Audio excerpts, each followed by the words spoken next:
Hello and welcome to visual learning platform Beyond Books Education. This is your science teacher Drumil. ये है हमारे chapter number 3 metals and non metals का part 2, जिसमें हम physical properties of metal, जो कि एक बहुत इम्पोर्टेंट टॉपिक है, हम कवर करने वाले हैं. And believe me, we are trying to make the best videos for you. जितना हो सके उतना अच्छा और बेस्ट कंटेंट आपके लिए तैयार कर रहे हैं, तो इस वीडियो को एंड तक ज़रूर देखिएगा. इस लेक्चर में हम इन 11 प्रॉपर्टीज़ ऑफ मेटल्स के बारे में कवर करेंगे. वीडियो बहुत लंबा हो जाता है, इसलिए मैंने इस वीडियो में सिर्फ 4 टॉपिक्स ही कवर करे हैं. The first 4 properties of metals आगे की नेक्स्ट वीडियो में कंटिन्यू करेंगे. तो चलिए शुरू करते हैं. सबसे पहले अपनी पेन और पेपर निकाल लीजिए. ठीक है. सबसे पहली प्रॉपर्टी जो है मेलेबिलिटी. मेलेबिलिटी का मतलब होता है कि कोई एक मेटल के टुकड़े को आप हैमर करके या बीट करके 3 शीट्स में कन्वर्ट कर सकते हैं, तो उसको मेलेबल कहा जाता है. जैसे एक एल्यूमिनियम का टुकड़ा है. एल्यूमिनियम के टुकड़े को अगर हम थोड़ा सा एक्सटर्नल फोर्स देकर 3 शीट्स में कन्वर्ट कर सकते हैं, तो एल्यूमिनियम मेलेबल है, ये कह सकते हैं. क्या piece of aluminium metal is beaten and converted into thin sheets. पर यहाँ पे जो ध्यान में रखने वाली बात है वो है कि जब इनको हैमर किया जाता है, बीट किया जाता है, तब टूटने नहीं चाहिए. अगर पेंसिल को आप थोड़ा सा फोर्स लगाओ तो टूट जाएगी. वो नॉन मेलेबल है, ब्रिटल कहते हैं, जो आगे आप नॉन मेटल की प्रॉपर्टीज़ में समझेंगे. तो डेफिनेशन क्या है मेलेबिलिटी की? The property which allows the metal to be hammered into thin sheets is called as the malleability. Examples है aluminium, gold, silver, copper etcetera. बहुत सारी मेटल्स है, लेकिन यहाँ पे हम सिर्फ 3 या 4 मेटल्स के बारे में डिस्कस करेंगे. इसके यूजेस कहाँ है, इस प्रॉपर्टी का यूज़ कहाँ पे हो सकता है? सबसे पहला यूज़ है सिल्वर की जो थिन शीट्स आती है उनको डेकोरेटिंग स्वीट्स के लिए. जो परत रहती है, काजू कतरी करके एक जो स्वीट है, उस पर सिल्वर की बहुत पतली सी लेयर चढ़ाई जाती है. देन एल्यूमिनियम की जो एक पैकेजिंग मटेरियल के लिए बेस्ट मेटल है, जो मिल्क की बॉटल कैप आती है वहाँ पे कुकिंग यूटेंसिल्स बनाने के लिए यूज़ होते हैं. नंबर 3 इस कॉपर, यूटेंसिल्स एंड कंटेनर बनाने के लिए सबसे पहले कॉपर को थिन शीट्स में कन्वर्ट किया जाता है एंड देन यूटेंसिल्स का आकार दिए जाते हैं. नंबर 4 इज़ आयरन, जिसके बॉक्सेस बनाए जाते हैं, बकेट्स बनाए जाते हैं, वाटर टैंक्स बनाई जाती है. पहले थिन शीट्स में कन्वर्ट होते हैं एंड देन जो भी इक्विपमेंट बनाना उसका आकार दिया जाता है. तो ये थी malleability. Number 2 is ductility. Ductility का मतलब कि कोई भी एक मेटल के टुकड़े को हम थिन वायर्स में बना सकते हैं. जैसे आपने ये कॉपर वायर और आयरन वायर्स देखे ही होंगे, राइट? तो आयरन है, एल्यूमिनियम, कॉपर हमें वायर के फॉर्म में मिलते ही है. तो डेफिनेशन क्या है? The property which allows the metal to be drawn into thin wires is called as the ductility. कोई भी मेटल को अगर हम खींच के थिन वायर्स में कन्वर्ट कर सकते हैं, तो that is ductility. Gold is the most ductile metal.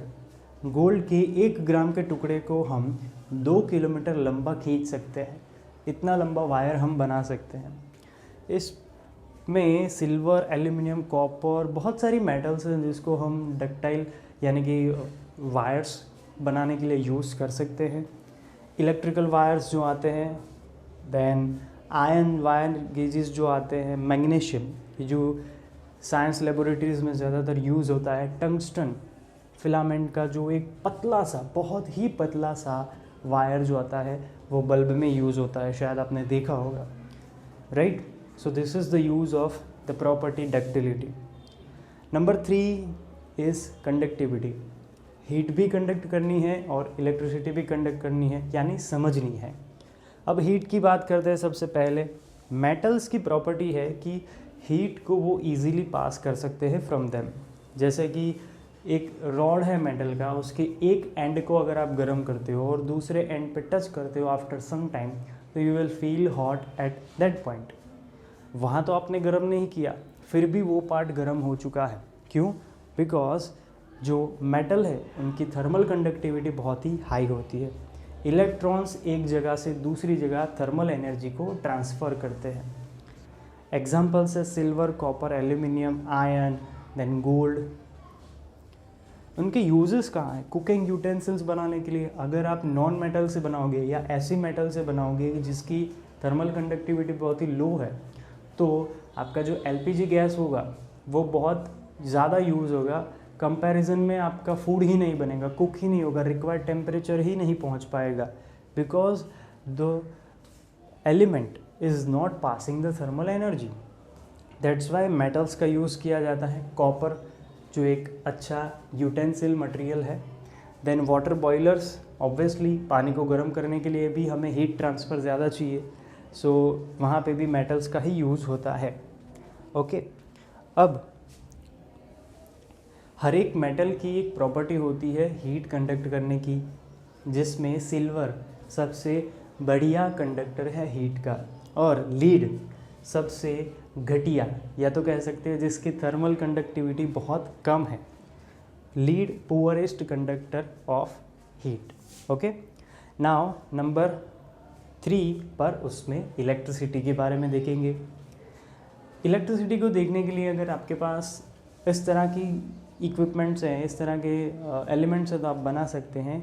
एक एल्यूमिनियम फॉयल को क्रोकोडाइल क्लिप के बीच में कनेक्ट करना है और बाद में स्विच ऑन करोगे तो बल्ब ग्लो हो जाएगा। इसका मतलब क्या कि metals can conduct electric current. They offer very low resistance, जिसका मतलब है उनकी इलेक्ट्रिकल कंडक्टिविटी बहुत हाई है।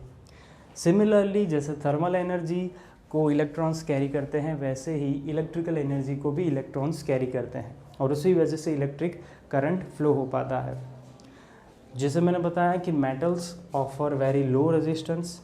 एग्जाम्पल्स है silver, copper, aluminium are the best conductors. अब उसके कंपैरिजन में आयरन एंड मर्क्यूरी थोड़ा रेजिस्टेंस ज़्यादा ऑफर करते हैं, यानी कि इलेक्ट्रिकल कंडक्टिविटी उनकी थोड़ी कम है। इनके यूजेस इलेक्ट्रिक वायर्स बनाने के लिए ऑब्वियसली। अब इसको प्रोटेक्ट करने के लिए पीवीसी की पाइप्स उन पे चढ़ाई जाती है कि अगर कोई टच करे तो उनको शॉक ना लगे, कुछ इस तरह से। ठीक है, अब आते हैं नंबर 4, दैट इज़ लस्ट्रस।